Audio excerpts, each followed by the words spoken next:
elles sortent et frissonnent, le bruit de leurs pas dans la rue résonne. Il fait encore nuit, elles sortent et frissonnent, le bruit de leurs pas dans la rue résonne. Écoutez le bruit de leurs sabots, voilà les ouvrières d'usine. Écoutez le bruit de leurs sabots, voilà qu'arrivent les pennes sardines. Écoutez le bruit de leurs sabots, voilà les ouvrières d'usine. Écoutez le bruit de leurs sabots, voilà qu'arrivent les pennes sardines. Bonjour à toutes, bonjour à tous. Oui, alors j'ai choisi cette bande-son pour mon entrée un peu claudicante. Évidemment pas parce qu'elle donnerait quelque écho inconvenant à la musique des sabots des sardinières. Vous imaginez bien qu'il y a une autre raison. Laquelle, vous la saurez bien assez tôt. En tout cas, dans 5 minutes. Le temps que tout va bien se passer, madame. Vous savez, il y a quelques gags visuels qui sont prévus, mais normalement, je me suis cassé ce pied eh bien à Rennes, justement, juste lors de la précédente rencontre d'histoire, et je peux considérer aujourd'hui être en convalescence. Et je suis très heureux de l'être avec vous. C'est quoi cette histoire avec les chutes de neige, les boules à neige, la dissection des chutes de neige, le spectacle qu'on va voir tout à l'heure, à 20h, en tout cas, moi, je vais y aller. Ça m'a donné l'idée de réfléchir avec vous sur ce qu'était le pouvoir au féminin. Et sur cette question, au fond, qu'on se pose inévitablement aujourd'hui, de se demander si, lorsque des femmes luttent, leur lutte est toujours féministe. Pas nécessairement. Vous voyez, effectivement, celle qui va nous occuper lors de cette représentation théâtrale tout à l'heure, dissection d'une chute de neige, Christine de Suède. Christine de Suède, c'est une reine qui se disait roi de Suède. Elle y tenait beaucoup. Ça a été même son combat que de dégenrer sa monarchie. Roi de Suède. C'est ainsi qu'elle a été couronnée en 1650. Et la pièce que nous allons voir de Lisa Strindberg eh bien, dit non seulement cette manière de dégenrer son combat pour le pouvoir, mais de le déconstruire. Et ce qui est déconstruit aussi, c'est non seulement son rapport aux hommes, au corps et à la sexualité, mais sa mémoire. Qu'est-ce qui arrive à la mémoire d'une femme de pouvoir 400 ans après qu'elle ait vécu? Qu'est-ce qu'on en garde? Qu'est-ce qu'on en retient? Ça, c'est vraiment une question pour l'histoire. Et c'est une question pour l'histoire dès lors que l'histoire, aujourd'hui, se veut ouverte, diverse, accueillante et inclusive. Et c'est pourquoi j'avais envie de parler aujourd'hui, non seulement de l'histoire des femmes, mais de la manière dont les femmes font et refont l'histoire. Est-ce qu'on peut attendre du pouvoir au féminin qu'il change la nature même du pouvoir? C'est pas évident. Après tout, et on parlera aujourd'hui aussi de mixité et de parité, si on souhaite que les femmes accèdent au pouvoir, aux droits politiques, c'est pas nécessairement parce qu'on attend quelque chose de mieux de l'exercice du pouvoir. Ça peut être simplement et fondamentalement pour des raisons de justice. Mais quand même, Christine de Suède, vous allez voir, si vous restez à 20h, c'était quand même intéressant la manière qu'elle a eue de jouer et de déjouer avec le pouvoir qu'elle se donnait comme roi, fille, a-t-on dit, ou fille, roi de Suède. Il était écrit sur sa couronne, en italien, car elle a passé l'essentiel, enfin une bonne partie de sa vie à Rome, non mi bisogna, non mi basta. Ce qui veut dire du pouvoir, j'en ai pas besoin et ça ne me suffit pas. Ce qui est effectivement une fort belle manière de parler de ce pouvoir qu'on parvient à conquérir. Au fond, l'histoire, dans sa pratique, elle se définit assez simplement.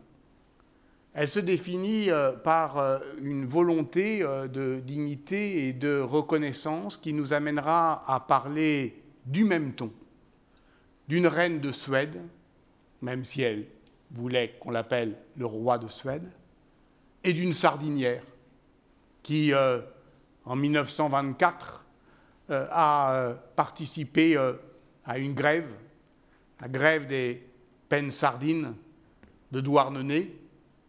Alors recommençons, si vous le voulez bien, écoutons la chanson et regardons les images.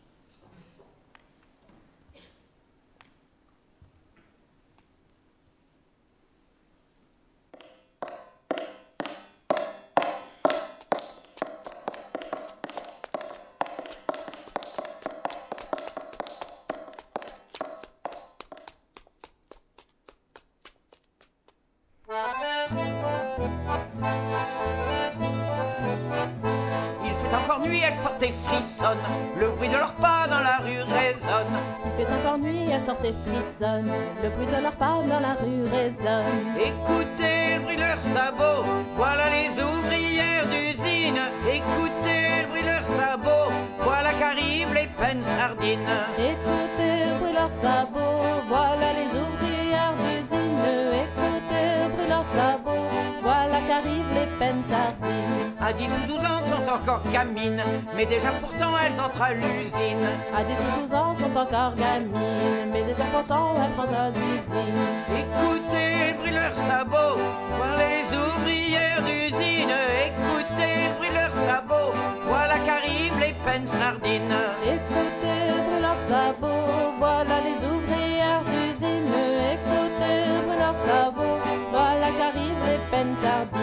Du matin au soir, nettoie les sardines et puis les font frire dans de grandes bassines. Du matin au soir, nettoie les sardines et puis les font frire dans de grandes bassines. Écoutez le bruit de leurs sabots, voilà les ouvrières d'usine. Écoutez le bruit de leurs sabots, voilà qu'arrivent les pennes sardines. Écoutez le bruit de leurs sabots, voilà les ouvrières d'usine. Écoutez le bruit de leurs sabots, voilà qu'arrivent les pennes sardines. Tant qu'il y a du poisson, il faut bien s'y faire. Il faut travailler, il n'y a pas d'horaire. Tant qu'il y a du poisson, il faut bien s'y faire. Il faut travailler, il n'y a pas d'horaire. Écoutez le bruit de leurs sabots, voilà les ouvrières d'usine. Écoutez le bruit de leurs sabots, voilà qu'arrivent les pennes sardines. Écoutez le bruit de leurs sabots, voilà les ouvrières d'usine. Écoutez le bruit de leurs sabots, voilà qu'arrivent les pennes sardines. À bout de fatigue pour pas s'endormir, elles chantent en cœur, il faut bien tenir. À bout de fatigue, il faut pas dormir. Elles chantent tout en cœur, il faut bien tenir. Écoutez le bruit de leurs sabots, voilà les ouvrières d'usine. Écoutez le bruit de leurs sabots, voilà qu'arrivent les pennes sardines. Écoutez le bruit de leurs sabots, voilà les ouvrières d'usine. Écoutez le bruit de leurs sabots, voilà qu'arrivent les pennes sardines. Malgré leur travail, n'ont guère de salaire, et bien trop souvent vivent dans la misère. Malgré leur travail, n'ont guère de salaire, et bien trop souvent vivent dans la misère. Écoutez le bruit de leurs sabots, voilà les ouvrières d'usine. Écoutez le bruit de leurs sabots, voilà qu'arrivent les pennes sardines. Écoutez le bruit de leurs sabots, voilà les ouvrières d'usine. Écoutez le bruit de leurs sabots, voilà qu'arrivent les pennes sardines. Un jour tout ensemble, ces fameux se lèvent, à plusieurs milliers se mettent en grève. Un jour tout ensemble, ces fameux se lèvent, à plusieurs milliers se mettent en grève. Écoutez le bruit de leurs sabots, écoutez gronder leur colère. Écoutez le bruit de leurs sabots, c'est la grève des sardinières. Écoutez le bruit de leurs sabots, écoutez gronder leur colère. Écoutez le bruit de leurs sabots, c'est la grève des sardinières. sardinières. Dans la ville rouge, on est solidaire, et de leur victoire, les fameux sont fiers. Dans la ville rouge, on est solidaire, et de leur victoire, les femmes sont fières. Écoutez le bruit de leurs sabots, écoutez gronder leur colère, écoutez le bruit de leurs sabots, c'est la grève des sardinières. Écoutez le bruit de leurs sabots, écoutez gronder leur colère, écoutez le bruit de leurs sabots, c'est la grève des sardinières. À Douarnenez, depuis ce temps, rien ne sera plus jamais comme avant. À Douarnenez, depuis ce temps, rien ne sera plus jamais comme avant.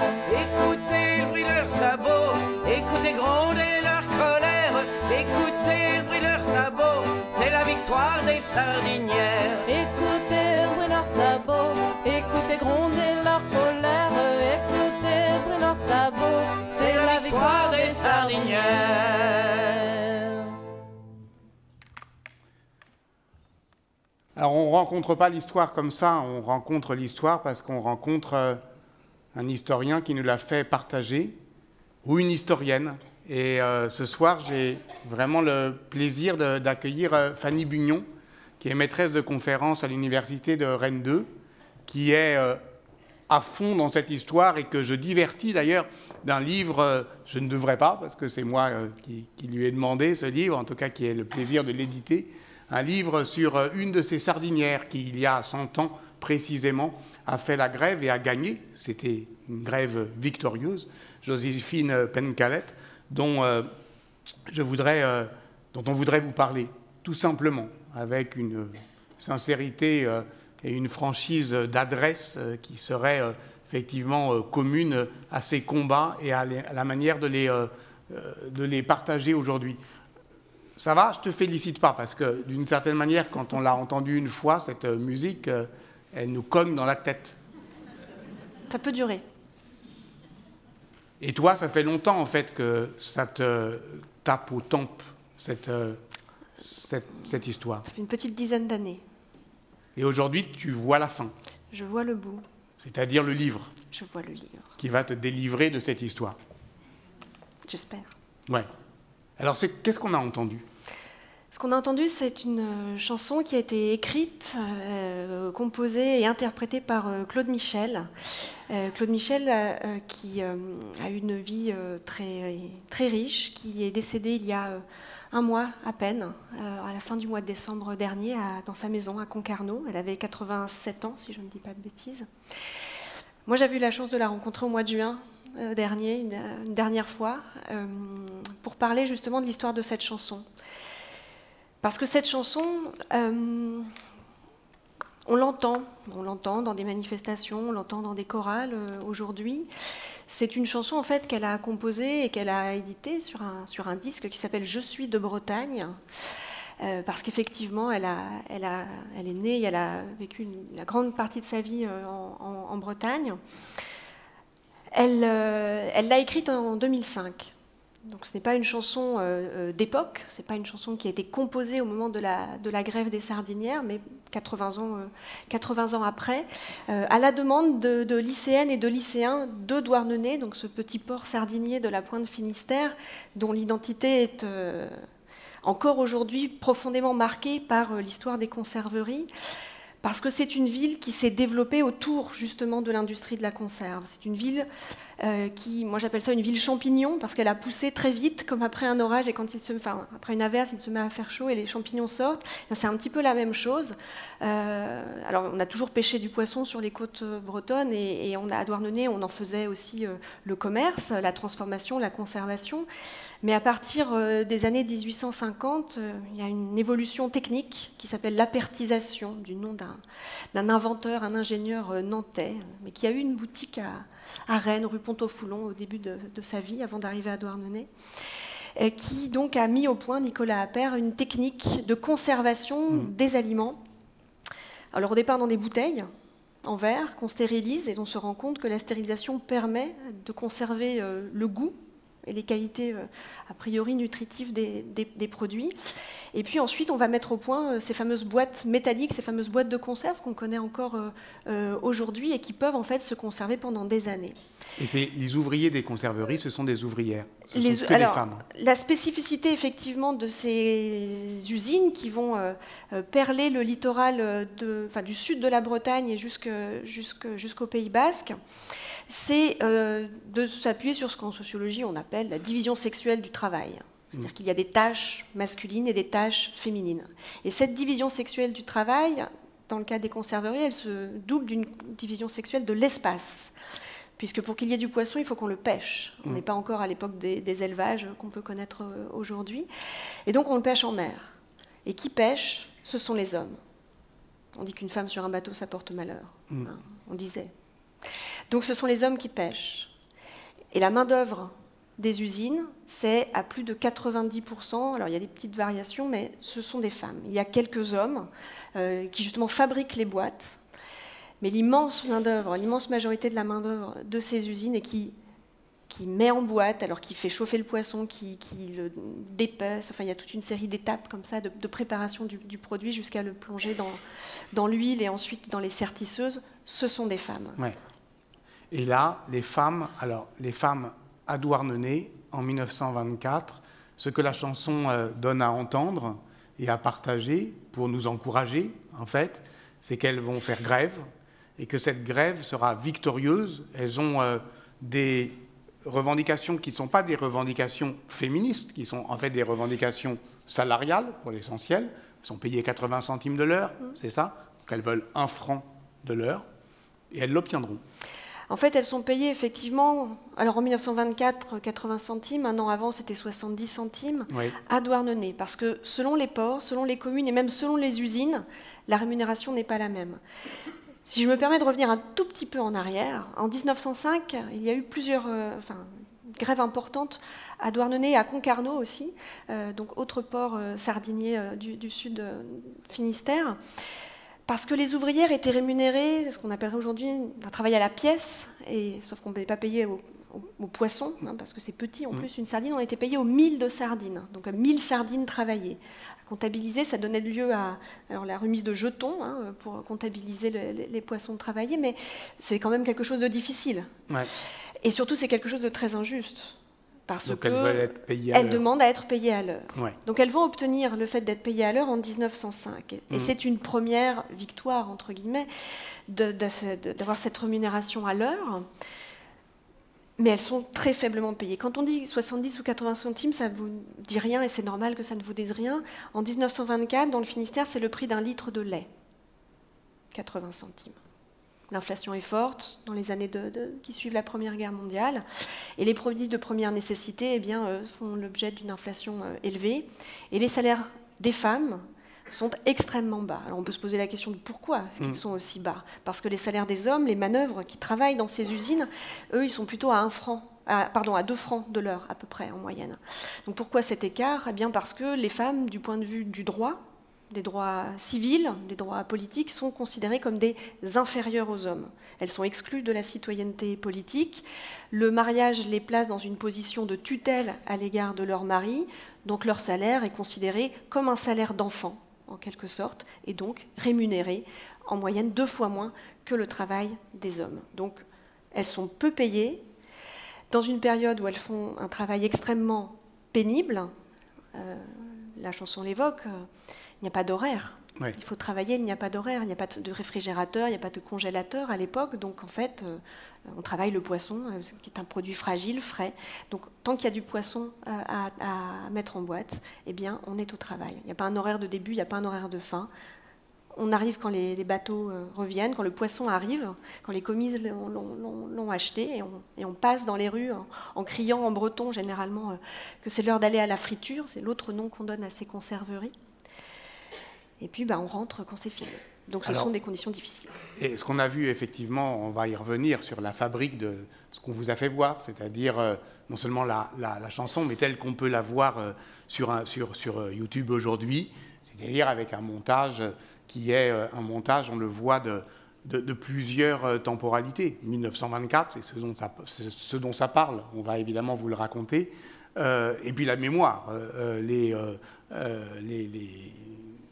cartes postales, cette chanson de 2005. Donc on voit effectivement ces manifestations de masse quand même, parce qu'il y avait combien de conserveries en 1924? Alors à Douarnenez, il y en avait eu beaucoup plus avant. Il y en a eu plus, mais en 1924, il reste 21 usines. Ouais. Enfin, il y a 21 usines de taille variable. Hein. Il y a des usines qui embauchent une cinquantaine de personnes, d'autres qui en embauchent 300, donc c'est vraiment variable. C'est un travail aussi qui est un travail saisonnier. C'est-à-dire qu'il y a un calendrier des pêches, il y a des périodes de travail intense et puis des périodes en fait, de ce qu'on appellerait aujourd'hui du chômage technique, donc où il n'y a pas de poissons ou très peu, et donc du coup on travaille beaucoup moins, voire on ne travaille pas du tout. Et la protection sociale de l'époque n'est pas celle que nous connaissons aujourd'hui. Donc ça dit des choses sur la façon dont le travail impacte la vie et l'économie d'une cité. Et puis il y a aussi des usines de fabrication de filets, qu'on va appeler des filatures, pour les pêcheurs. Il y a aussi une biscuiterie. Ouais. À Douarnenez. Donc on est sur une vingtaine de conserveries qui sont localisées, concentrées dans quelques quartiers.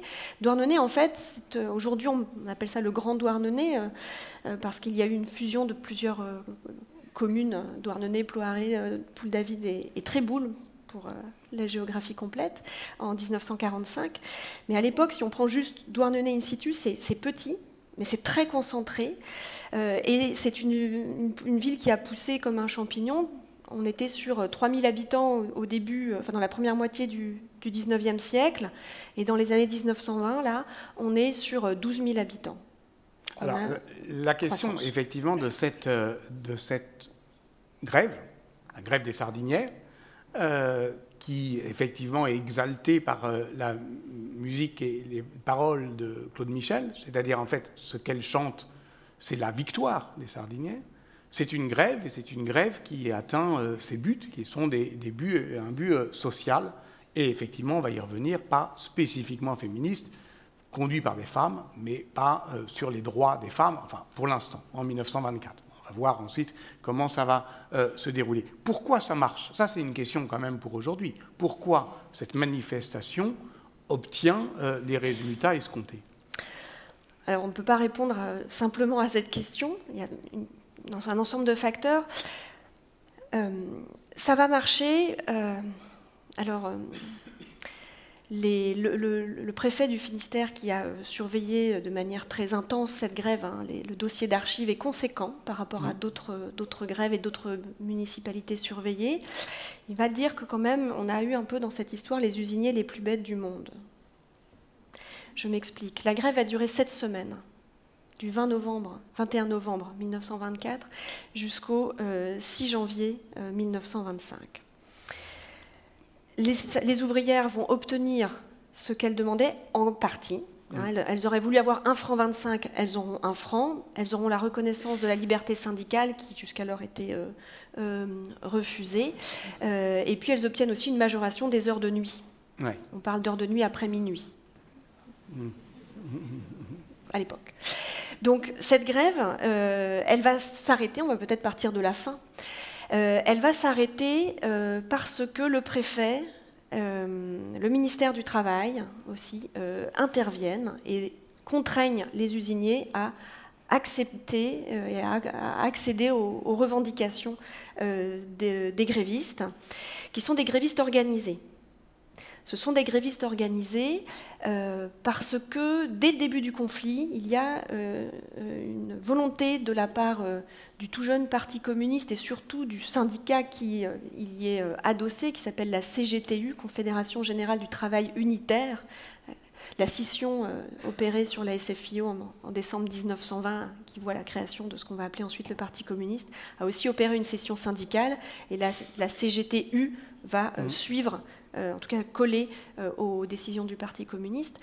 Et il y a une volonté d'organiser, de travail à la base, et surtout de ce qu'on appelle le travail parmi les femmes, d'essayer de développer la syndicalisation du côté des femmes, parce que les femmes, en fait, globalement, même par le passé, quand il y a eu des conflits, étaient très peu organisées.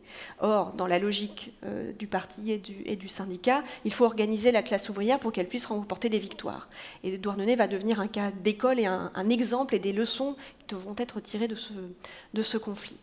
Donc c'est une grève qui est organisée, qui dure, je le disais, qui bénéficie de soutien de la part de souscriptions relayées par la presse communiste, mais pas seulement. Il y a une souscription qui est lancée à la Chambre des députés aussi. Donc il y a une visibilité du conflit et puis des conditions de travail et d'existence de ces sardinières qui inquiètent.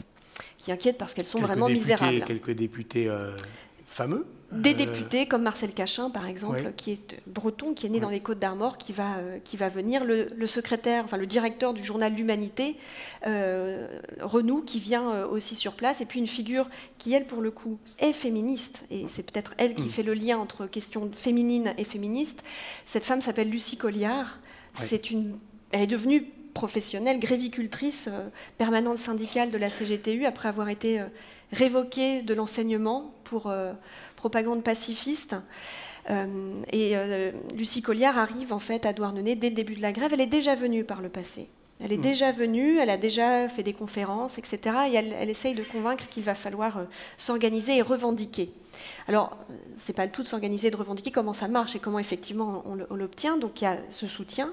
Et puis, je le disais tout à l'heure, peut-être les usiniers les plus bêtes du monde. La grève, en fait, va se terminer parce que ces usiniers, qui sont organisés dans un syndicat patronal, certains usiniers sont des industriels puissants, possèdent plusieurs usines sur l'ensemble du littoral. D'autres sont des petites fabriques artisanales qui sont uniquement basées à Douarnenez, donc il y a aussi un jeu d'échelle variable. Mais ces usiniers vont faire appel à des briseurs de grève.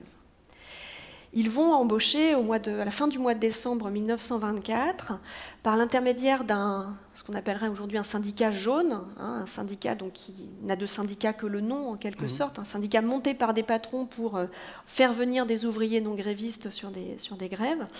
Eh bien, donc, ils font appel à ce syndicat jaune qui s'appelle l'Aurore syndicale, et lui donnent pour mission de venir perturber le déroulé de la grève et de convaincre. La question des modalités ne sont pas explicites, mais de convaincre les grévistes qu'il faut retourner au travail et que les usiniers vont accéder au moins à une part de leurs revendications, usine par usine. Et ce que veulent les grévistes, c'est une dimension contractuelle sur l'ensemble des usines de la ville. Ces hommes de main sont recrutés à Paris, ils sont une douzaine à venir, traînent dans les cafés, distribue des journaux, colle des affiches dans lesquelles il dénigre de manière très vigoureuse le comité de grève et ses gréviculteurs professionnels communistes, les accusant de commettre des orgies de toute nature sur le dos des ouvriers sincères. Et le soir du 1er janvier 1925, le maire de la ville, qui est un communiste, qui, contrairement à ce que parfois on entend, n'est pas le premier maire communiste élu en France, il fait partie des premiers, mais ce n'est pas le premier, Daniel Leflanchec, se trouve dans un café du carrefour, enfin du cœur de la ville de Douarnenez, qui s'appelle l'Aurore. Et dans ce café, il y a une altercation qui éclate avec ces briseurs de grève. Des coups de feu sont tirés, parce que ces briseurs de grève sont armés, donc c'est une conception aussi particulière de la contestation sociale, on va dire, ou patronale. Et le maire est touché. Il y a 6 blessés, dont le maire, qui était un personnage rigolo, d'ailleurs. Qui était un personnage assez haut en couleur, effectivement, Daniel Leflanchec, et qui va le rester jusqu'à la fin de sa vie, même si la fin de sa vie est un petit peu plus compliquée. Il est touché à la gorge, et par miracle, il survit à ses blessures. Il n'y aura aucun mort, malgré ces coups de feu tirés. Et Daniel Leflanchec, qui organise la grève de manière très active, il a installé le comité de grève au sein de sa propre mairie. C'est dans sa mairie qu'on organise les soupes populaires. Il participe aux manifestations. Dans les photos qui sont montrées dans le montage, on voit un homme avec une cravate et un veston et une casquette légèrement de côté. C'est lui. Parfois, il participe aux manifestations avec sa ceinture. Là, il ne l'avait pas parce qu'il avait été suspendu de ses fonctions justement par le préfet. Donc c'est un personnage en couleur et ça participe du contexte global. Mais le fait que ces briseurs de grève aient tenté d'abattre, alors est-ce un accident, est-il volontairement visé, on ne sait pas vraiment, mais ça va contraindre là les autorités à dire maintenant stop. Là ça va trop loin, Auparavant, les usiniers avaient déjà refusé la médiation proposée par le ministère du Travail et le ministre du Travail en personne, Justin Godard, qui leur a proposé mi-décembre d'essayer de résoudre le conflit. Mais du côté du syndicat patronal, il y a un refus total de négocier. La ligne la ligne est assez claire, c'est on ne négocie pas avec des communistes qui sont là pour semer le désordre, le trouble et faire la révolution. Donc on ne veut pas négocier avec eux. On ne veut pas négocier, et puis cet incident qui donne lieu à une vive émotion, à une émeute aussi, au saccage de l'hôtel dans lequel ces briseurs de grève avaient logé, oblige finalement le syndicat patronal à accéder à une partie des revendications, non sans avoir détruit les preuves, une partie des preuves de ce recrutement, mais on a quand même trouvé la trace de la somme de 8 000 francs qui a été versée à ces briseurs de grève pour modifier le cours de l'histoire, mais finalement, ça va se passer différemment que ce que voulait ce syndicat patronal. Et c'est donc une grève victorieuse que chante Claude Michel et qui va s'inscrire dans la mémoire militante, puis savante. Et ce dont on a parlé aussi, c'est de cette manière dont une mémoire militante parvient à innerver, à enrichir et à encourager une histoire savante. Et c'est important de le dire parce qu'on entend souvent, ici et là, des chercheurs militer contre la militance et expliquer combien il faudrait, entre l'histoire et la mémoire, une frontière séparée, de même que l'histoire ne pourrait pas être militante. Sauf que ce qu'on a à raconter, finalement, c'est d'une histoire qui arrive à nous et à l'université. Tu es enseignante à l'université et chercheuse, on va y revenir, précisément parce qu'il y a eu des entrepreneurs de mémoire, parce qu'il y a eu des militants qui ont fait vivre cette histoire. Et c'est une histoire victorieuse, celle qui va être effectivement à un moment donné célébrée par cette chanson, on va y revenir, en 1924, ce qui a ensuite des conséquences en 1925 avec notre héroïne du soir, Joséphine Pencalette. Mais justement, mon idée, c'est aussi de faire un portrait croisé entre la biographie et la biographe. La biographie, c'est donc une de ces sardinières, Joséphine Pencalette, et la biographe, c'est toi qui es en train donc d'achever ce livre et qui finalement, comme tu le dis, est depuis longtemps, une dizaine d'années, peut-être davantage, habité par cette histoire. Une pause, justement, peut-être sur toi-même, si tu le veux bien. Tu viens de parler d'histoire des femmes, d'histoire du travail et d'histoire de la violence politique, en somme. L'histoire des femmes et du travail, c'est ce qui t'a amené à l'histoire tout court. Et ici même, à l'université de Rennes, c'est bien ça?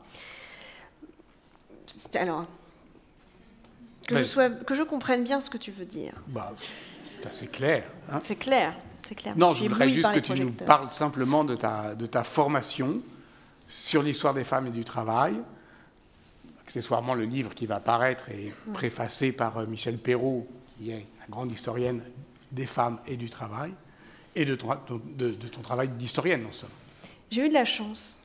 J'ai eu beaucoup de chance parce que l'université dans laquelle je me suis inscrite, quand j'ai débuté mes études d'histoire, à la fin des années 1990, proposait un cours le vendredi matin à 8h, qui n'était pas le créneau horaire le plus demandé, visiblement, encore aujourd'hui d'ailleurs. D'ailleurs, mes cours d'histoire du genre pendant un temps ont été le vendredi matin à 8h, il y a peut-être un lien. Bref, j'ai eu de la chance parce que l'université dans laquelle j'étais, un enseignant, un homme, un spécialiste d'histoire du travail, d'histoire sociale, qui s'appelle toujours Jean-Louis Robert, proposait un cours sur femmes et travail. Moi aussi, j'ai eu Jean-Louis Robert comme prof. Ben voilà. Je ne savais pas que c'était lui. Ben, c'était lui. Ah oui. Jean-Louis Robert. Histoire des femmes et du travail, 19e, 20e siècle. et qui interrogeait cette espèce de conflit insoluble entre féminisme et syndicalisme, l'hostilité massive des fédérations syndicales au XIXe siècle jusqu'au début du XXe à la syndicalisation des femmes, et puis la difficulté à reconnaître que les femmes étaient des travailleuses, des travailleurs comme les autres, et que, contrairement à une idée reçue qui parfois court encore aujourd'hui, les femmes n'ont pas commencé à travailler en France au cours de la Première Guerre mondiale. C'est absolument faux. Les statistiques même du ministère du Travail du début du XXe siècle prouvent le contraire. Dans les recensements qui sont établis, et la statistique, on en a besoin parce que c'est un outil qui permet de révéler aussi la matérialité d'un phénomène. Eh bien, les statistiques du ministère du Travail considèrent que les femmes représentent plus de 40% de la population active, c'est-à-dire des personnes qui donc, occupent une activité professionnelle au début du XXe siècle. Alors, par contre, ce qui a changé avec la Première Guerre mondiale, c'est la forme du travail des femmes. Un travail qui va devenir plus industriel, moins souvent à domicile, et plus souvent l'objet d'un contrat, en tout cas une dimension contractuelle. Mais dans le cas des sardinières, on ne fait pas des boîtes de sardines à domicile. Enfin, on peut essayer, mais c'est quand même un petit peu compliqué. Enfin, je vous déconseille, en tout cas.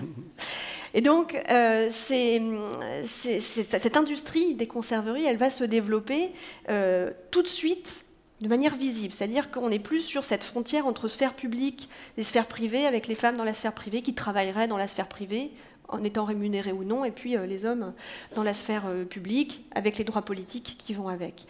Là, pour le coup, les industries de la conserve, elles font exister ces femmes au travail, elles les rendent visibles, et on a des centaines et des centaines de cartes postales, et là, les cartes postales, les photos que vous avez vues, ce sont uniquement des scènes qui sont prises à Douarnenez. Ouais.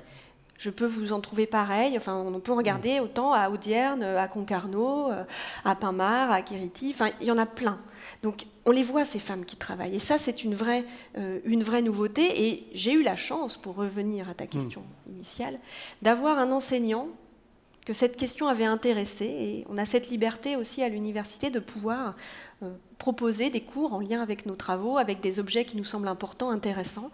Et donc, c'est la chance que j'ai eue au début de ma trajectoire d'étudiante. Oui. Et ce cours du vendredi matin à 8h, à Tolbiac, dans les amphis semi-enterrés, là, un peu sinistres, eh bien, m'a emballée. Et je me suis dit, c'est ce fil-là que je veux tirer. C'est ça que je veux faire. Et ça, je peux le faire à l'université, c'est formidable. C'est-à-dire que je peux trouver à l'université des ressources, une méthode et des savoirs qui vont répondre à des enjeux de société qui me semblent importants. Et aujourd'hui, le vendredi à 8h, à l'université de Rennes 2, eh bien, tu fais un grand cours sur l'histoire du genre, avec toutes ces dimensions aujourd'hui qui t'intéressent, l'histoire du corps, l'histoire de la sexualité. Et je reviens à tes premiers travaux, alors cette fois-ci de chercheuse.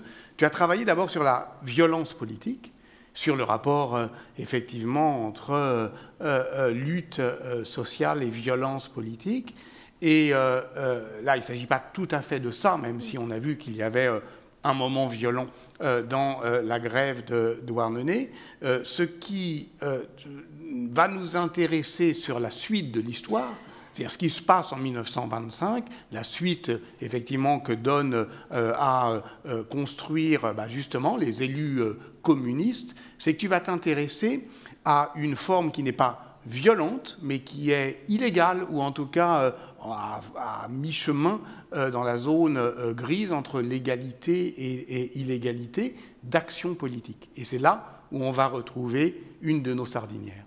Effectivement, je m'intéresse aux marges politiques. J'ai travaillé sur la question de la violence politique et des contestations sociales plus ou moins armées, plus ou moins énervées des années 70, 1970. Et cette question du légal et du légitime revenait sans arrêt. Selon les interlocuteurs, le curseur ne se situait pas au même niveau. Dans le cas qui m'a intéressée par la suite, c'est-à-dire des formes d'engagement politique non violents, mais qui se situent dans la zone grise, comme tu dis, à la marge de la légalité, j'ai retrouvé des femmes. J'ai retrouvé des femmes qui n'y étaient pas dans cette zone grise parce qu'elles le revendiquaient, ce n'était pas un choix de clandestinité ou je ne sais quoi, mais parce que la loi les mettait à la marge. Parce que la loi, le code civil et puis le code électoral plaçaient les femmes en dehors du statut de citoyen et de citoyenne à part entière. Donc je suis rentrée en fait par cette porte-là. Et il y a effectivement quelque chose d'intéressant en 1925, c'est que pour la première fois en France, des femmes vont être élues. Alors ça peut sembler très incongru puisqu'elles n'en ont pas le droit. Et en fait, la loi ne dit pas qu'elles n'en ont pas le droit. Donc c'est pour ça qu'il y a une petite opportunité, une petite brèche électorale dans laquelle... La loi, elles ne sont pas électrices, mais la loi ne dit pas qu'elles ne sont pas éligibles, c'est ça? C'est ça. Donc il y a un petit... Il y a une porte à ouvrir. Voilà. Il y a une porte à ouvrir. Et le Parti communiste, puisque c'est de lui dont il s'agit, eh bien, le sait. Va présenter des candidates aux élections, non pas par un féminisme décomplexé de la part du Parti communiste à l'époque.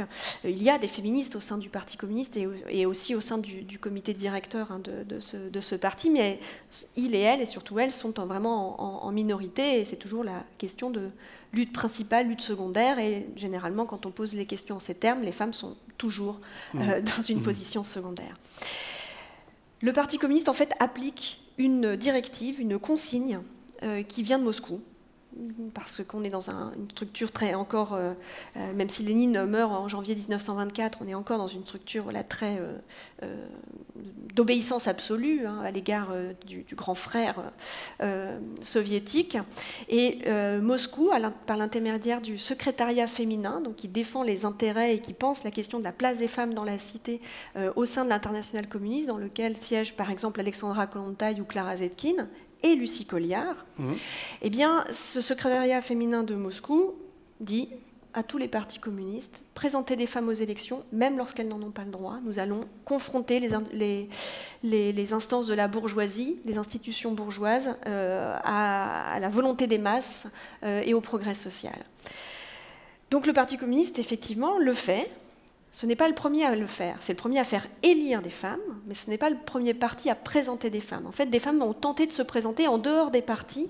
La première en France, c'est Jeanne de Rouen en 1849, aux élections législatives, qui va avoir un certain nombre de soucis suite à cette candidature. Et puis, il y a des féministes, des suffragistes, comme on les appelle, c'est-à-dire des féministes qui sont engagées pour obtenir des droits politiques, le droit de suffrage et d'éligibilité, qui aussi ont tenté de se présenter aux élections à plusieurs reprises, mais sans parvenir à se faire élire, sans parvenir à avoir leur nom inscrit sur un bulletin électoral. Ce qui change en 1925, avec les élections municipales de 1925, c'est que pour la première fois, on a l'électeur masculin à sa disposition, s'il le souhaite, des bulletins de vote sur lesquels figurent des noms de femmes, et qui sont là parce qu'elles sont des femmes. Et cette consigne, qui aurait dû être appliquée en théorie partout, l'a été de manière très variable. Il n'y a pas eu de femmes, par exemple, qui ont été élues en Ille-et-Vilaine. La seule à avoir été élue en Bretagne, c'est Joséphine Pencalette, donc à Douarnenez. Et elle est élue parce que elle a participé à cette grève, et la formule qu'utilise Charles Tillon, qui a aussi une histoire particulière à Rennes, puisqu'il était tout jeune permanent syndical de la CGTU, il habitait place Saint-Germain, pas très loin d'ici, à l'époque, et il a été envoyé à Douarnenez en novembre 1924 pour lui aussi participer à l'organisation de la grève. Et puis ensuite, il aura une trajectoire haute en couleur et très romanesque là aussi. Tillon, dans ses mémoires, explique que le plus dur n'allait pas être de faire élire une femme à Douarnenez. Au regard de la grève victorieuse, de ce contexte communiste très favorable, il n'y aurait pas de difficulté à la faire élire. Le plus difficile serait de trouver une femme, je le cite, qui consentit à jouer les suffragettes. Et il ajoute, « Pas un seul ménage n'accepta ce sacrifice, seule une avenante veuve se dévoua. » Ce sont les mots de Charles Tillon, On chantait rouge, 1977, vous pouvez vérifier si vous voulez.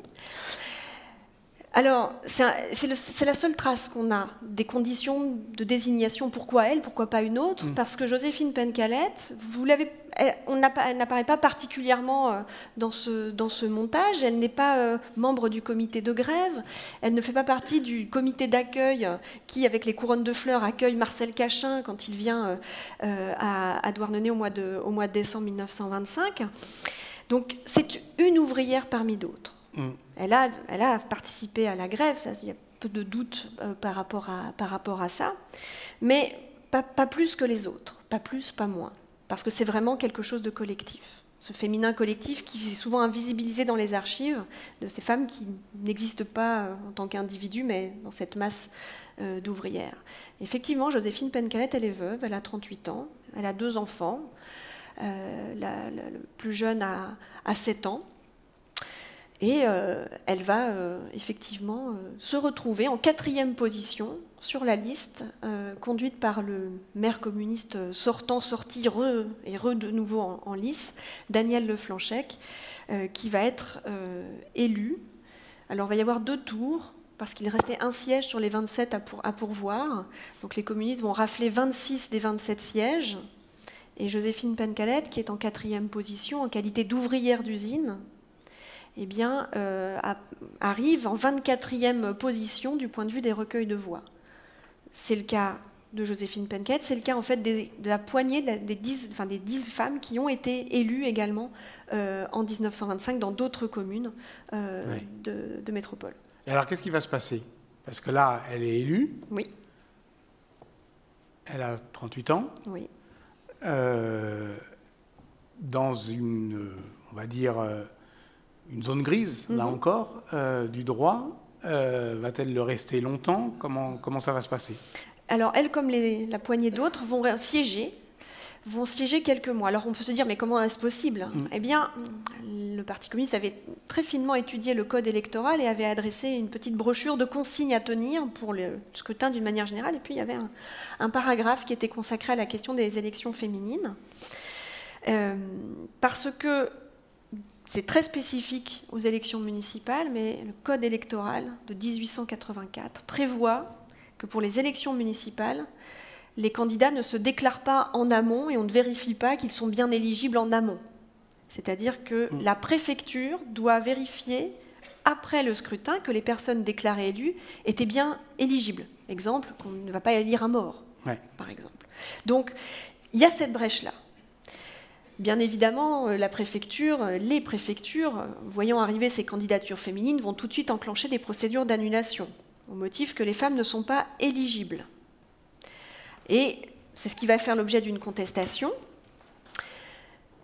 Joséphine Pencalette, elle fait valoir qu'elle a été élue selon la volonté populaire et qu'à ce titre, il faut respecter la volonté populaire, que par ailleurs, la question des droits politiques des femmes se pose. Elle est posée depuis longtemps, depuis plusieurs décennies en France, par ces mouvements suffragistes qui s'organisent à partir des années 1880. Et puis surtout, eh bien, parce que les députés sont très engagés sur cette question-là. La France est finalement assez en retard par rapport à d'autres pays européens. Mais les députés, en 1919, ont voté les droits politiques pour les femmes. En 1919, ça aurait pu passer, comme c'est le cas en Allemagne, par exemple. Le Sénat va faire barrage et va rejeter cette loi en 1922, mais ça aurait pu passer en 1919. Le scénario va se rejouer en 1936, et puis il faudra attendre 1944 et une ordonnance signée par le général de Gaulle, mais ce n'est pas le général de Gaulle qui donne le droit de vote aux femmes, c'est le résultat de ce mouvement. Donc le conseil de préfecture enclenche les annulations, mais Joséphine Pencalette, comme quelques autres, pas toutes, mais quelques autres, eh bien, vont contester l'annulation et faire un recours devant le Conseil d'État. Et le recours devant le Conseil d'État, il est suspensif. Donc ça veut dire que tant que le Conseil d'État ne s'est pas prononcé, eh bien, le Conseil municipal reste comme il a été installé suite au scrutin. Et la suite, vous le saurez évidemment si vous achetez le livre que Fanny Bugnon, dans 5 minutes, va continuer et terminer à écrire. Moi, j'y ai intérêt, personnellement, puisque j'ai amassé mon immense fortune sur les livres que d'autres ont écrits. Et donc justement, je voudrais terminer sur cette question de la mémoire, c'est-à-dire comment elle arrive jusqu'à nous. Il y a quelque chose d'un peu construit, de même que pour Christine de Suède, et depuis plus longtemps d'ailleurs pour Christine de Suède, de considérer Joséphine Penkkalet comme la première femme élue alors qu'elle n'en avait pas le droit. Et c'est toi qui reprends cette histoire. Et on voit très bien d'ailleurs que dans la manière qu'on a eue de commencer avec cette temporalité étagée que donne YouTube, c'est-à-dire effectivement une chanson militante de Claude Michel en 2005, qui se trouve aujourd'hui au répertoire de tous les chœurs féministes depuis les Gilets jaunes et jusqu'aux réformes des retraites. Au fond, et jusqu'en 1924, il y a deux strates.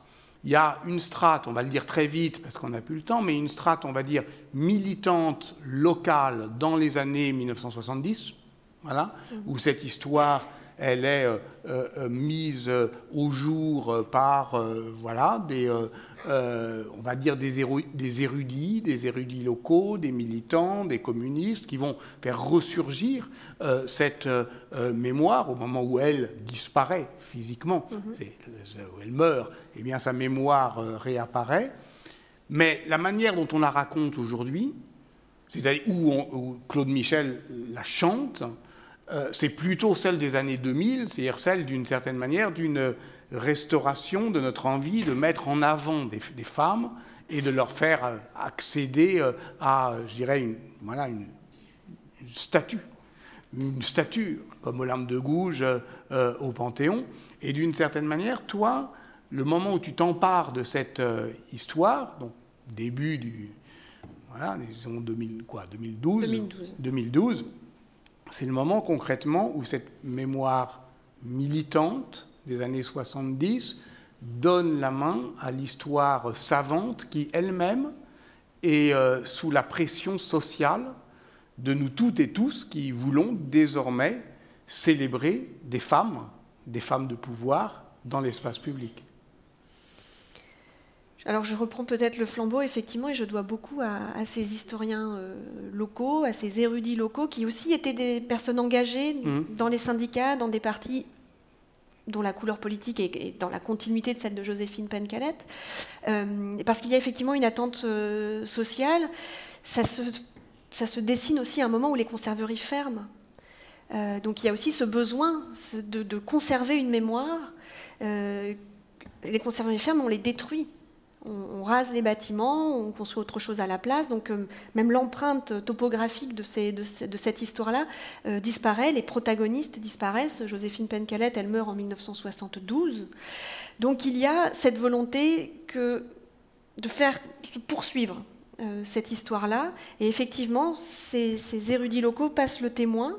Et moi, me l'ont passé sans aucune difficulté. Ils t'ont passé concrètement, d'ailleurs. Ils me l'ont passé concrètement. Ils m'ont donné une enveloppe, effectivement. Alors, la première image qu'on voyait sur le montage, la couverture de ce livre sur la pêche, l'industrie sardinière et la pêche à la sardine, je ne sais pas si vous avez vu, mais il y a marqué préface Michel Mazéas. Ouais. Michel Mazéas, il a été maire de Douarnenez. Il a siégé au conseil municipal pendant plus de 30 ans, maire communiste. Sa mère s'appelait Joséphine aussi, c'était une autre Joséphine, elle était sardinière. Et quand je suis allée pour la première fois aux archives de Douarnenez en 2012, il traînait aussi dans le coin, il a eu vent de ma présence. Et il m'a fait déposer une enveloppe avec plein de documents, des photos, des brochures, des photocopies, des notes manuscrites sur l'histoire des femmes. Justement, c'est un homme qui s'intéressait beaucoup à l'histoire sociale et à l'histoire des femmes. Et puis qui m'a laissé sa carte de visite avec son numéro de téléphone.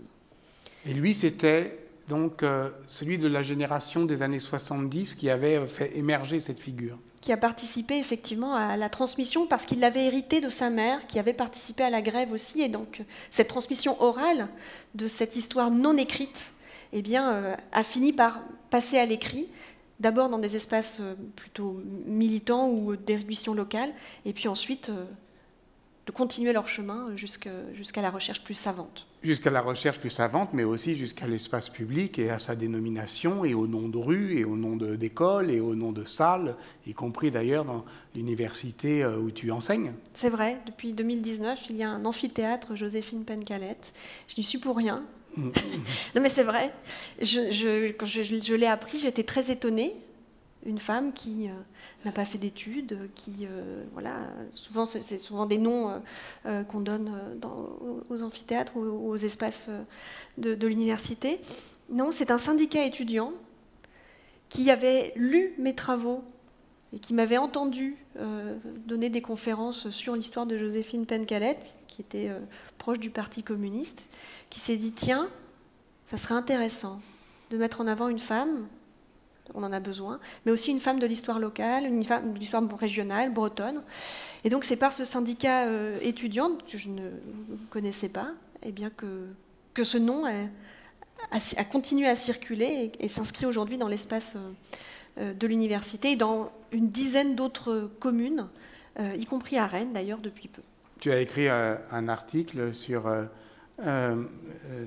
Joséphine Pencalette, je crois, dans la revue 20e siècle, c'est ça, en 2015. Et là, avec le livre, il s'agit d'une certaine manière d'achever ce mouvement, mais aussi de lutter, si j'ose dire, contre cette ombre grandissante d'un nom propre qui devient presque un nom commun. Comment tu te débrouilles avec ça ? En fait, quand j'ai commencé à travailler, puis écrit des articles dans des revues scientifiques, je me suis dit, bon, bah, ça va intéresser quelques historiens d'histoire des femmes, d'histoire politique, et puis mais non, ça intéresse beaucoup plus de monde maintenant. Et en fait, je me suis rendu compte que ça intéressait beaucoup plus de monde, mais qu'en fait, il n'y avait pas de travaux vraiment. Et donc, quand il n'y a pas de travaux, la nature a horreur du vide, donc on brode. Et puis, parfois, on brode des fantasmes, des légendes. Et moi, ce qui m'intéressait, du coup, c'était non pas de casser la légende, parce que je pense qu'on a besoin de légendes dans la vie, mais en tout cas de montrer qu'il y avait certes la légende, mais qu'il y avait aussi l'histoire. Parfois elle se recoupe, parfois elle ne se recoupe pas, mais que ce n'était pas lui rendre service à cette femme que de la transformer en ce qu'elle n'était pas, c'est-à-dire ce n'était pas une icône féministe, ce n'était pas une Louise Michel locale, c'était une ouvrière parmi d'autres qui, à un moment, a participé à un mouvement social important, qui a eu des concrétisations politiques dans un moment très réduit, mais qui a marqué l'histoire parce qu'elle fait partie de ces premières femmes élues sans en avoir le droit. Pencalette, ça veut dire tête dure ? Ça veut dire tête dure en breton. Ouais. Il y a une autre femme, et on terminera par là parce que je vois que le temps est venu d'aller à un autre spectacle. Il y en a une dont le nom me fascine aussi, une des élues sans en avoir le droit. Elle s'appelait Amélie Néant.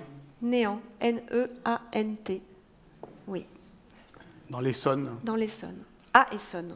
À Essonne. À Essonne, dans l'Essonne. Amélie Néant. Vous n'en aviez jamais entendu parler, je pense. Non. Moi, jusqu'à pas très longtemps non plus. Moi, quand j'étais petit, on nous lisait, on nous faisait apprendre par cœur des poèmes de Jean Tardieu. Il y en a un qui s'appelait La Môme Néant, vous vous en souvenez ? Qu'est-ce qu'elle dit ? A dit rien. Qu'est-ce qu'elle fait ? A fait rien. Qu'est-ce qu'elle pense ? Pourquoi qu'elle fait rien ? Pourquoi qu'elle dit rien ?